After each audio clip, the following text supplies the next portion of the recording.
for separation of proteins. Most often it is utilized for separation of proteins. But some proteins में भी कुछ protein आपके positively charge हो सकते हैं, कुछ प्रोटीन आपके नेगेटिवली चार्ज हो सकते हैं और कुछ प्रोटीन के ऊपर जीरो चार्ज हो सकता है। प्रोटीन में भी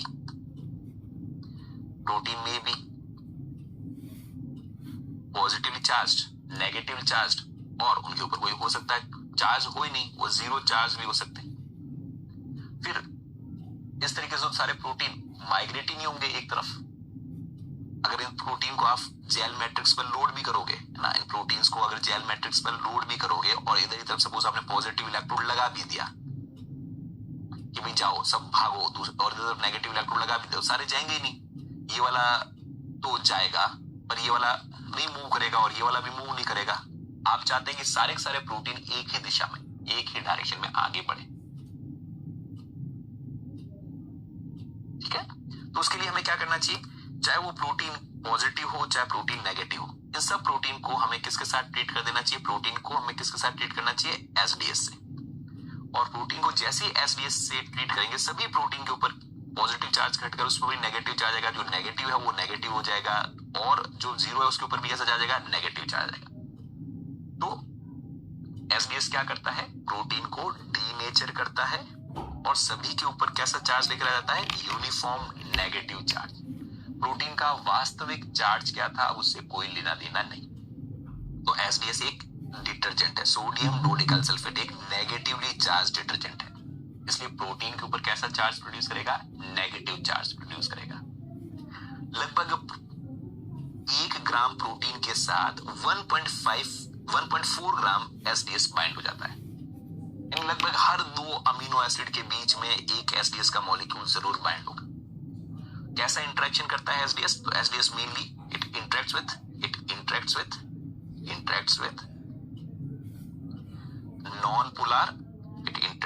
non-polar R chains of amino acids। जो अमीनो एसिड्स हैं उनकी नॉन पोलर R चेन है, उनके साथ जाकर ये बाइंड हो जाता है। तो प्रोटीन को नेगेटिव चार्ज प्रोड्यूस करेगा, प्रोटीन को अनफोल्ड कर देगा। यानी कहने का मतलब है, इधर तरफ वापस डायग्रामेटिकली रिप्रेजेंट कर सकते हैं, ये कोई प्रोटीन है, चाहे वो किसी तरह का प्रोटीन है, उस प्रोटीन को ये ऐसे डीनेचुरेट कर देगा, ऐसे खुल जाएगा जिस तरीके से एन टर्मिनस और सी टर्मिनस, और ये सब आर चेन बाहर की तरफ दिखनी शुरू हो जाएगी। अमीनो एसिड्स की साइड चेन बाहर की तरफ दिखाई देनी शुरू हो रही है। उसमें से कुछ आर चेन नॉन पोलर भी हो सकती है, कुछ आर चेन कैसी हो सकती है, नॉन पोलर भी हो सकती है। तो जो नॉन पोलर आर चेन होगी दोस्तों, उसके साथ बाइंड हो जाएगा ये डिटर्जेंट जिसका माइनस चार्ज भी। तो थोड़े बाद हर जगह पर ये कौन बाइंड हो गया, इसके पास एक नॉन पोलर एंड भी है डिटर्जेंट के पास और एक नेगेटिव चार्ज एंड भी है। तो इसलिए जहां कहीं पर भी नेगेटिवली चार्ज्ड, जहां कहीं पर भी नॉन पोलर अमीनो एसिड है, उनके साथ ऐसे जाकर ही बाइंड हो जाएगा, है ना। क्योंकि इस डिटर्जेंट की बात करें तो डिटर्जेंट के पास क्या है, इस डिटर्जेंट के पास एक नेगेटिव एंड भी है और डिटर्जेंट के पास एक नॉन पोलर एंड भी है। नॉन पोलर एंड भी है इसके पास और एक नेगेटिव एंड भी है। तो कहां बाइंड होता है ये, सभी प्रोटीन के हाइड्रोफोबिक आर चेन के साथ, और प्रोटीन को अनफोल्ड। अब प्रोटीन चाहकर भी वापस फोल्ड नहीं हो सकता क्योंकि नेगेटिव चार्ज से रिपेल करेगा। ठीक है, सभी प्रोटीन के ऊपर उसका चाहे ओरिजिनल चार्ज कैसा भी रहा हो, सभी प्रोटीन के ऊपर यूनिफॉर्म चार्ज कैसा आ जाएगा, नेगेटिव चार्ज आएगा। तो ध्यान रखना, sodium dodecyl sulphate negatively charge detergent है, प्रोटीन के हाइड्रोफोबिक आर चेन के साथ जाकर बाइंड होता है, प्रोटीन को अनफोल्ड कर देता है, सभी प्रोटीन के ऊपर नेगेटिव चार्ज ले आता है। On average her 2 amino acid के बीच में कहीं कहीं आपको एक एसडीएस दिखाई देगा। 1 ग्राम प्रोटीन के साथ लगभग 1.4 ग्राम एसडीएस बाइंड होता हुआ दिखाई देगा। ठीक है, तो एसडीएस पेज क्या कर रहा है, देखो अब सभी प्रोटीन को उसने ऐसे ऐसे फैला दिया और सारे प्रोटीन ऐसे ऐसे डांस करते हुए जा रहे हैं। आगे कौन जा रहा है और पीछे कौन जा रहा है, आप आराम से देख सकते हैं। ठीक है, तो एसडीएस पेज क्या करता है, एसडीएस पेज में प्रोटीन को जैसे ही ये कोई प्रोटीन ए है और ये कोई प्रोटीन बी है, ठीक है, जैसे ही आप इसको हीट करें और उसके बाद एसडीएस का ट्रीटमेंट करते हैं, हीट करें, यूरिया दें, एसडीएस का ट्रीटमेंट दें, तो ऐसा करने पर ये प्रोटीन आपके पास ये भी खुल जाएगा और ये बड़ा वाला प्रोटीन भी ऐसे खुल जाएगा और इस प्रोटीन के ऊपर भी कैसा चार्ज आएगा, नेगेटिव चार्ज आ जाएगा। इस प्रोटीन पर भी कैसा चार्ज आएगा, नेगेटिव चार्ज, क्योंकि उसके ऊपर कौन बाइंड हो गया, एसडीएस बाइंड हो गया। इस प्रोटीन सैंपल को हम यहाँ पर लोड करेंगे। दोस्तों जब प्रोटीन सैंपल को यहाँ पर लोड करते हैं तो जब तक रेस स्टार्ट नहीं हो तब तक दोनों साथ में, यहां तक साथ में जाने चाहिए, यहां तक साथ में जाने चाहिए, एक शार्प बैंड के फॉर्म में ट्रेवल करने चाहिए। तो उसके लिए हम क्या करते हैं, जब हम लोडिंग बफर है उसमें बैंड को शार्प करने के लिए क्या डाल देते हैं, क्लोरीन भी डाल देते हैं और ग्लाइसिनेट आयन भी डाल देते हैं। क्लोरीन के ऊपर क्योंकि प्योर नेगेटिव चार्ज होता है, इसलिए जहां कहीं पर भी बैंड चल रहा होगा उस बैंड के आगे आगे क्या चल रहा होगा, क्लोरीन आयन आगे चल रहे होंगे क्योंकि उसका प्योर नेगेटिव चार्ज है। बीच में चल रहा होगा प्रोटीन और उसके पीछे कौन चल रहा होगा, ग्लाइसिन, ताकि ये बैंड ऐसे फैले नहीं, बैंड एकदम शार्प पतला सा रहे, है ना, सारे प्रोटीन बिखरे नहीं, एक लाइन के अंदर आगे से आगे शार्प बैंड के फॉर्म में चले, बैंड क्यों ऐसे पूरा फैल ना जाए। उसके लिए हम क्या करते हैं, मिक्सचर में क्या ऐड करते हैं, बैंड शार्पनिंग के लिए क्लोरीन भी ऐड करते हैं और ग्लाइसिनेट आयन भी ऐड करते हैं। क्लोरीन आगे चलता है, बीच में एसडीएस पेज वाला प्रोटीन और पीछे कौन चलता है, ग्लाइसिनेट आयन। अभी डाई के ऊपर भी आते हैं बच्चे। इसके साथ साथ एक ट्रैकिंग डाई इस्तेमाल, ट्रैकिंग डाई का मतलब वो सबसे आगे चलती है, सबसे आगे कौन चलती है, सबसे आगे, इसके अंदर सबसे आगे कौन चल रही होगी, सबसे आगे चल रही होगी ट्रैकिंग डाई। और ट्रैकिंग डाई जब दूसरे एंड पर पहुंच जाती है तब हम रास्ते को इसको बंद कर देते हैं। ट्रैकिंग डाई लगभग हम कह सकते हैं कि ऑलमोस्ट ब्रोमोफिनॉल ब्लू है, जो कि हमें, जैसे हम कभी कभी ट्रैकिंग पर जाते हैं तो एक आदमी होता है ना जो सबसे आगे चल रहा होता है, जो हमें रास्ता दिखाता है, और जब वो कहीं पर जाकर रुक जाता है उसके बाद हम चलना बंद कर देते हैं क्योंकि आगे खाई है, गिरने वाले हैं। तो ट्रैकिंग डाई सबसे आगे चलती है और वो हमें ये बताती है कि कहां पर इलेक्ट्रोफोरेसिस वो बंद हो गया। ब्रोमोफिनॉल ब्लू ट्रैकिंग डाई आप एग्रोज में भी इस्तेमाल कर सकते हैं और इवन आप पॉलीक्लोराइड जेल में भी इस्तेमाल कर सकते हैं। बीटा मेथनॉल, ये देखो सुमन का ज्ञान जाग पड़ा पता नहीं कहां से, ये भगवान। बीटा मेथनॉल डाइसल्फाइड बॉन्ड को ब्रेक करता है, बेटा रहने दो ज्ञान को, ठीक है। तो ट्रैकिंग डाई का काम विजुअलाइजेशन करना नहीं है, ट्रैकिंग डाई का काम क्या है, ट्रैकिंग डाई का कि सबसे आगे चलते रहना, और जब ट्रैकिंग डाई दूसरे किनारे पर पहुंच जाए तो हमें इलेक्ट्रोफोरेसिस बंद कर देनी चाहिए, नहीं तो ट्रैकिंग डाई खुद खाई में गिरेगी, हमारा प्रोटीन भी बाहर आ जाएगा और ये वाला प्रोटीन भी बाहर आ जाएगा अगर हमने इलेक्ट्रोफोरेसिस को सही समय पर बंद नहीं किया तो, ठीक है।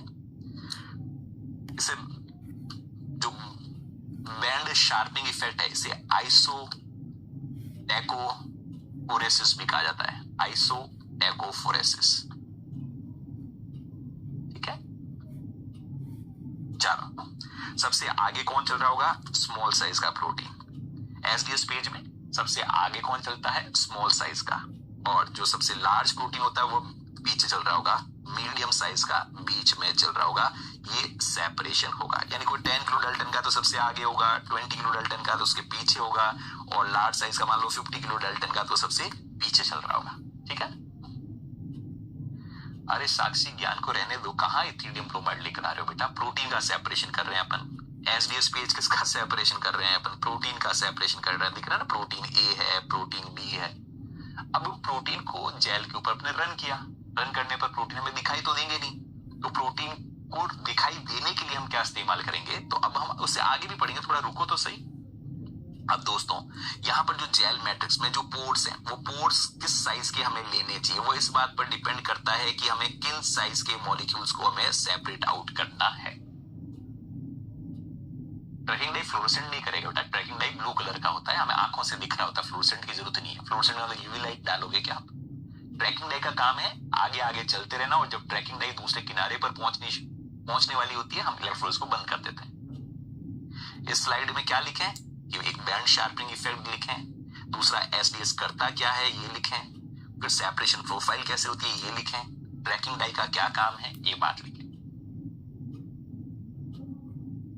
चलो आगे बात करते हैं। अब दोस्तों एक्रिलामाइड की क्या कंसंट्रेशन इस्तेमाल की जाती है वो इस बात पर डिपेंड करता है कि हमें प्रोटीन किस रेंज वाले को सेपरेट आउट करना है ना। अगर आप 60 से 350 किलो डाल्टन की रेंज में कोई प्रोटीन है उनको सेपरेट आउट करना है तो आपको यानी बड़े साइज के प्रोटीन है तो आपको कंसंट्रेशन कम चाहिए होगी। कंसंट्रेशन कितनी चाहिए होगी? 5% के आसपास। अगर आपको 15 किलो डाल्टन से लेकर 200 किलो डाल्टन के बीच वाले प्रोटीन है उनके बीच में सेपरेशन आउट करना है, यानी थोड़े मीडियम साइज के, तो आपको कंसंट्रेशन कितनी लेनी चाहिए? 10% एक्रिलामाइड लेनी चाहिए। उससे भी स्मॉलर साइज के प्रोटीन है 10 से 100 के बीच में है तो आपको 15% आपको एक्रिलामाइड लेनी है। और उससे भी स्मॉल साइज के प्रोटीन है सपोज तो 20% तक भी ले लो। आप चाहें तो ऐसा भी लिख सकते हैं आपके पास 1 to 20 किलो डाल्टन के बीच में प्रोटीन है तो आप even you can go for a 20% acrylamide gel. तो जैसे जैसे साइज जिन मॉलिक्यूल को सेपरेट करनी है उनकी साइज जैसे जैसे स्मॉल हो रही है वैसे वैसे कंसंट्रेशन आप देखोगे तो ज्यादा कंसंट्रेशन लेनी पड़ेगी। ठीक है,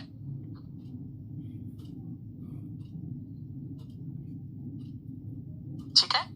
तो एक्रिलामाइड की कंसंट्रेशन क्या लेनी चाहिए वो इस बात पर डिपेंड करता है कि हमें किस रेंज के प्रोटीन को या बायोमोलिक्यूल को सेपरेट आउट करना है। कंसेप्ट वाली बात यह है कि for separation of large molecule use lesser acrylamide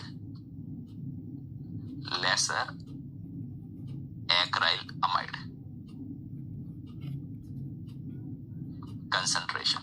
ठीक है, for separation of small molecule अगर उसको करना है, स्मॉल मॉलिक्यूल को सेपरेट आउट करना है तो use high concentration of acrylamide. बस इतनी सी काम की बात है, एक्रिलामाइड की ज्यादा कंसंट्रेशन का इस्तेमाल करें क्योंकि जितनी ज्यादा कंसंट्रेशन का इस्तेमाल करेंगे उतनी पोर साइज छोटी बनेगी। ओके, चलो आगे बात करते हैं बच्चों।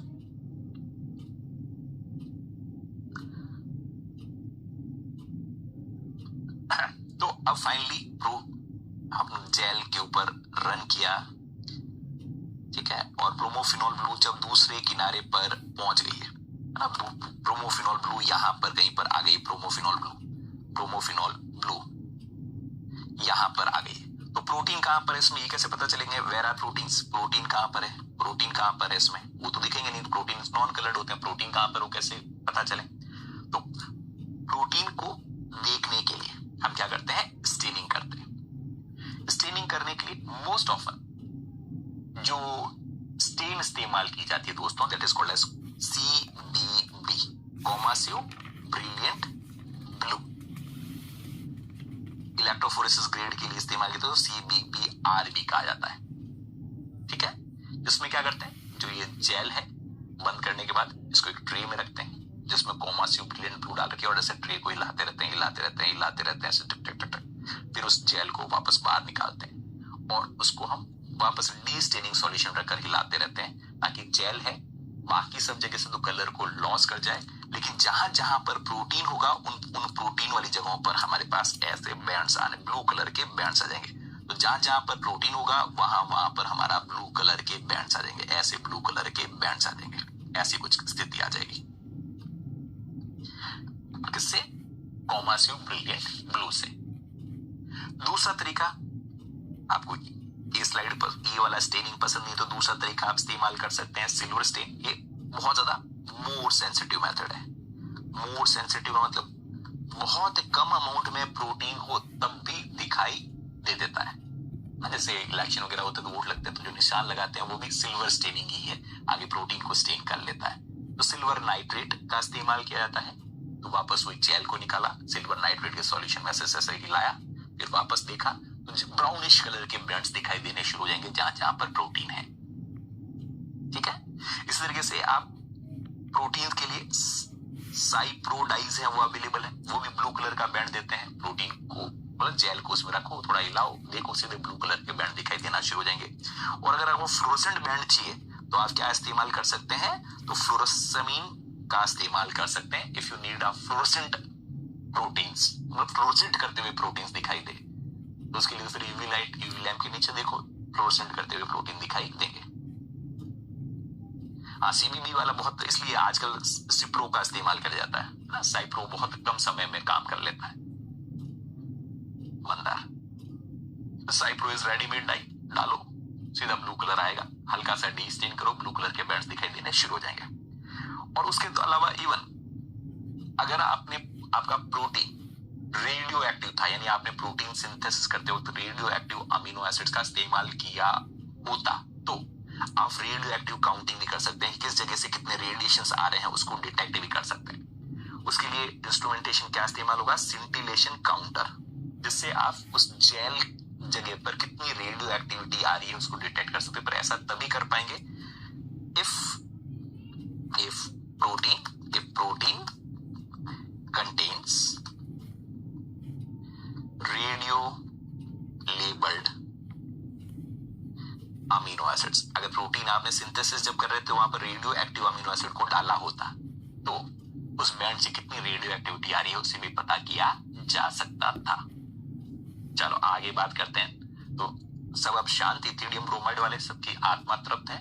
इथिडियम ब्रोमाइड का इस्तेमाल नहीं करते यहाँ पर बच्चों, यहाँ पर इस्तेमाल करते हैं कॉमास्यू ब्रिलियंट ब्लू का, सिल्वर नाइट्रेट का, या साइप्रोडाइज का, या टोरस अमीन का।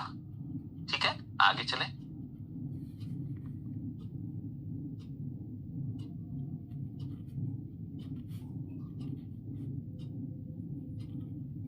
अच्छा बनता है, ठीक है। अब एसटीएस-पीएच को आप रिड्यूसिंग कंडीशन या नॉन रिड्यूसिंग कंडीशन के अंडर में भी कर सकते हैं। नॉन रिड्यूसिंग कंडीशन से हमारा मतलब दोस्तों, नॉन रिड्यूसिंग कंडीशंस का मतलब है कि in absence of beta mercaptoethanol, beta mercaptoethanol का इस्तेमाल नहीं किया। सिंपली आपके पास क्या होगा कि प्रोटीन है, और प्रोटीन हो सकता है मल्टीपल सबनेट का हो। प्रोटीन अगर मल्टीपल सबनेट का हो सकता है, protein could be of multiple subnet, इस तरीके से प्रोटीन मल्टीपल सबनेट का हो सकता है। और उसमें से कुछ जगहों पर डाइसल्फाइड बॉन्ड भी हो सकते हैं, प्रोटीन के बीच में क्या हो सकते हैं, डाइसल्फाइड बॉन्ड्स भी हो सकते हैं। और उसके अलावा ये नॉन कोवलेंट इंटरेक्शन तो हो ही सकते हैं, वीक नॉन कोवलेंट इंटरेक्शंस जो इनको आपस में जोड़ कर रख रहे हैं। और समझने के हिसाब से दोस्तों, ये कोई प्रोटीन है 4 सबनेट का है, और ये भी 25 किलो डाल्टन का है, ये भी 25 किलो डाल्टन का है, ये भी 25 किलो डाल्टन का, और ये भी 25 किलो डाल्टन का है। नॉन रिड्यूसिंग कंडीशन मतलब आप हीट यूज कर सकते हैं, हीट पसंद नहीं है तो आप यूरिया इस्तेमाल कर सकते हैं। दोनों ही डीनेचुरेट करते हैं प्रोटीन को, हीट या यूरिया। प्लस आप क्या ऐड कर सकते हैं, एसडीएस, ताकि प्रोटीन एक बार ऐसे फैल गया तो उसकी जगह पर जाकर एसडीएस बाइंड हो जाए। ऐसा होने पर आपके पास क्या होगा कि सारी सबनेट्स अलग हो जाएगी, है ना। ये वाली सबनेट भी अलग हो जाएगी, ये वाली सबनेट है वह अलग हो जाएगी 25 वाली, ये दूसरी सबनेट है वह भी अलग हो जाएगी, और ये 2 सबनेट है ये भी 25 और 25 वाली अलग हो जाएगी, लेकिन डीनेचुरेट हो जाएगी, लेकिन वह अभी भी डाइसल्फाइड बॉन्ड की वजह से आपस में जुड़ी भी होगी। ऐसी स्थिति है तो ये 25 किलो डाल्टन, ये 25 किलो डाल्टन, ये 25 और 25 के आपस में जुड़कर कितने का रहेगा, 50 किलो डाल्टन का बैंड रहेगा। इन सब के ऊपर एसडीएस का इस्तेमाल करने की वजह से सब प्रोटीन के ऊपर कैसा चार्ज आ चुका है दोस्तों, इसके ऊपर सबके ऊपर नेगेटिव चार्ज आ चुका है। सबके ऊपर कैसा चार्ज आ चुका है, नेगेटिव चार्ज आ चुका है। सबके ऊपर कैसा चार्ज आ चुका है, नेगेटिव चार्ज आ चुका है। तो अगर आप बीटा मरकैप्टोइथेनॉल का इस्तेमाल नहीं करें तो प्रोटीन डीनेचुरेट हो जाएगा। अगर सबनेट्स वीक इंटरेक्शन से जुड़ी हुई थी तो अलग भी हो जाएगी, लेकिन अगर कहीं पर डाइसल्फाइड बॉन्ड है तो वह अलग नहीं होगी। अगर अब आप सेपरेट आउट करेंगे तो दोस्तों आपके पास बैंड कितना आएगा पता ना, 2 बैंड आएंगे, एक बैंड आएगा आपका 25 किलो डाल्टन का, और एक बैंड किसका आएगा 50 किलो डाल्टन का। आपका 50 का किलो डाल्टन वाला बैंड भी दिखाई देगा और 25 किलो डाल्टन का बैंड भी दिखाई देगा। सो नॉन रिड्यूसिंग कंडीशंस में आप सब यूनिट का कंपोजिशन सही ढंग से पता नहीं कर पाएंगे, क्योंकि हो सकता है कुछ सब यूनिट्स आपस में डाइसल्फाइड बॉन्ड जुड़े हुए हो। ठीक है, तो नॉन रिड्यूसिंग कंडीशन में हमें only weak interactions are dissociated. Weak interactions हैं वह डिसोशिएट होंगे। ठीक है, disulphide bond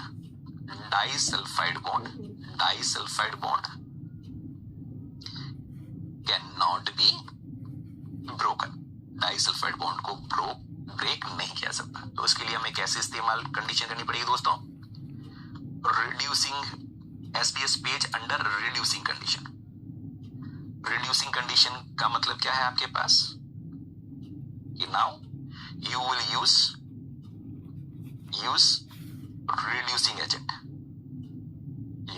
reducing agent like beta mercaptoethanol or diethiothritol, या तो आप इस्तेमाल यानी DTTB जो शॉर्ट में लिखा था इसका इस्तेमाल कर सकते हो, या तो आप इस्तेमाल कर सकते हो बीटा मर्कैप्टोएथानॉल का या डाइथायोथ्रिटोल का इस्तेमाल कर सकते हो। DTT का इस्तेमाल कर सकते हो, डाइथायोथ्रिटोल। ये दोनों क्या करते हैं? They break disulphide bond. ये डाइसल्फाइड बॉन्ड को ब्रेक करते हैं। ये रिड्यूसिंग एजेंट है, डाइसल्फाइड बॉन्ड को ब्रेक करते हैं। नेटिव पेजेस अब तो कुछ लिखा ही नहीं है बेटा, तो एसडीएस कैसे होगा? एसडीएस पेज में एसडीएस पेज इस्तेमाल करेंगे, नेटिव पेज में एसडीएस इस्तेमाल नहीं करेंगे। ठीक है,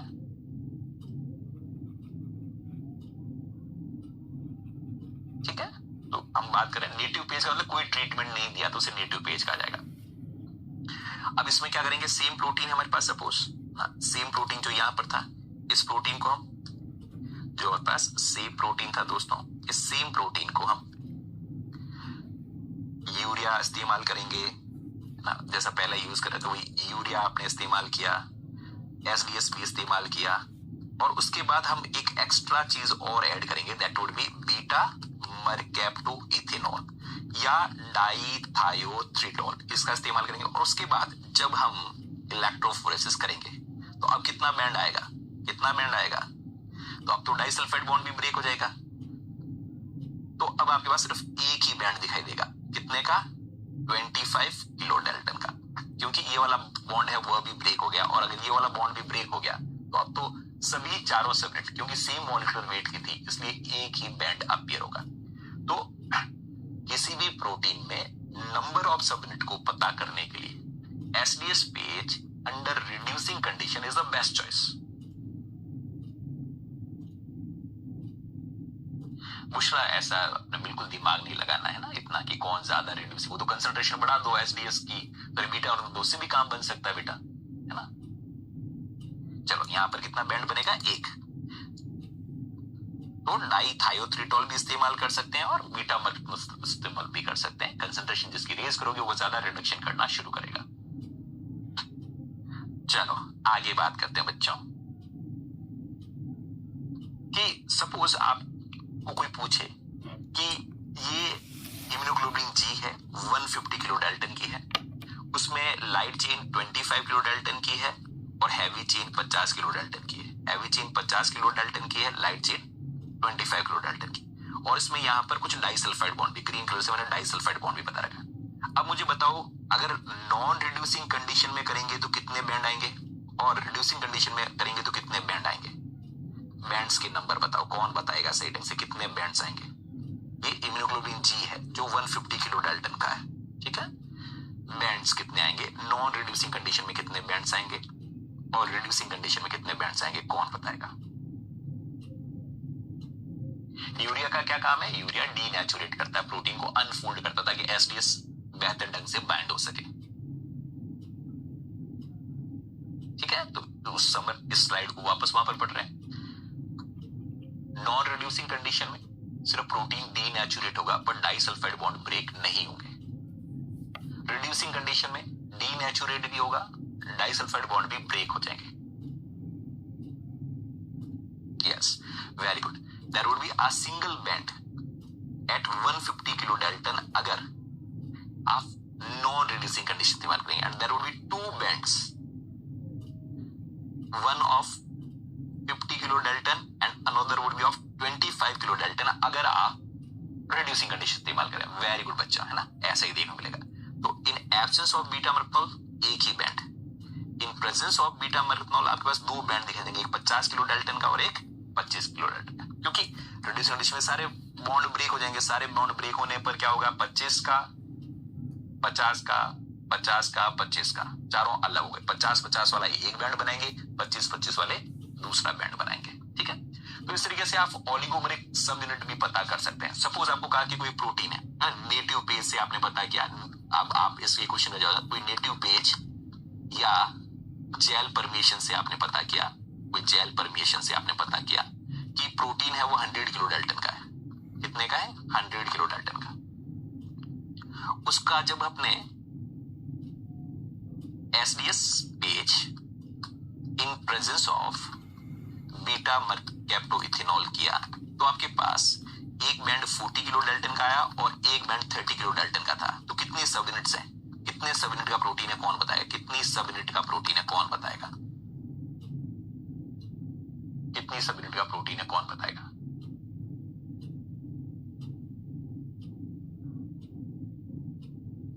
प्रोटीन कितने सब यूनिट का है? 100 किलो डाल्टन का प्रोटीन कितने सब यूनिट का कौन बताएगा? प्रोबेबल कितने सब यूनिट है?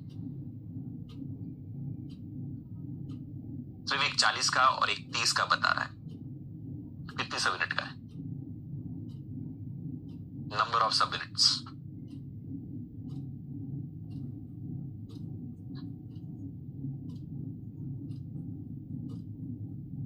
सब दो ही कह रहे हैं। दो कौन सी? 40 और 30 तो 70, दो सब यूनिट तो 70 ही हुई। हमें तो 100 करना है, हमें इक्वल टू 100 करना है, तो दो सब यूनिट तो हो नहीं सकती। दो सब यूनिट जो बता रहे हो गलत बता रहे हैं। तो क्या करना चाहिए हमें? एक 40 का प्लस एक 40 प्लस एक 30 करेंगे तो ये तो हो नहीं सकता, क्योंकि 40 और 40 80 प्लस 30 110 हो गए, तो ये तो पॉसिबल नहीं है। और 40 प्लस 30 तो किया जा सकता है। 40 प्लस 30 70, 70 प्लस 30 100। तो कितने सब यूनिट का है? ये बात सही है। कितनी सब यूनिट का है दोस्तों? तो ये 3 सब यूनिट का है। तो इट इज कंपोज्ड ऑफ 3 सब यूनिट्स। 30 प्लस 40 का संभव है, क्योंकि अगर दो ही सब यूनिट आप मान के चलोगे तो दो सब यूनिट तो 40 और 30 70 ही हुए, जबकि प्रोटीन तो हमारा 100 किलो डाल्टन का है। ठीक है, तो मोस्ट प्रोबेबली ये कितने सब यूनिट का है? 3 सब यूनिट का है। तो कोई प्रोटीन कितनी सब यूनिट का है उसको पता करने के लिए what we do is we carry out an SDS PAGE under reducing condition. चलो आगे बात करते हैं। वेरी गुड बच्चों, ठीक है।